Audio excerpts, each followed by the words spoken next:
Hey everyone, and welcome back to the channel. So in today's video, I'll be teaching you guys how to properly verify your domain over at Shopify. So without further ado, let's dive right in.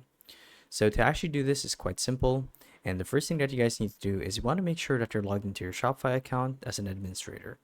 So as you can see here, I'm currently on the dashboard, and obviously for the purpose of this video, I just have a dummy account set up, but the steps should remain the same. Now, once you guys are here, you'd want to navigate to the bottom left corner of your screen until you see the tab that says settings. So it's this one right here.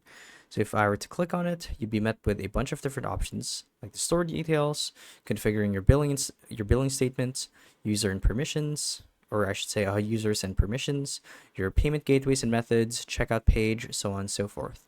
Now from here, what we're looking for is the domains tab. Now there's apps and sales channel and custom events, and between it is domains. So we're going to click on it like so. And once you guys are here, we would want to copy the domain name for our store. So it's this one right here. So if I were to click on it, click view. Actually, view would just take you to the actual store. So we're going to copy this and revisit this later. Now we're going to the security tab.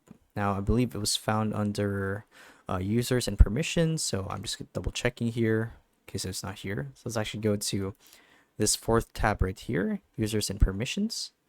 And once you guys are here, and once we're in this page right here, you basically want to copy this code as well, the collaborator request code, and paste it somewhere else. And we're going to go back to domains. And assuming that you guys have set up your Shopify account, what would happen normally is they would send you an email, which you need to click on to verify. And that's honestly all there is to verifying your Shopify account. So hopefully this video helped you guys out, and thank you for watching the video. Bye bye.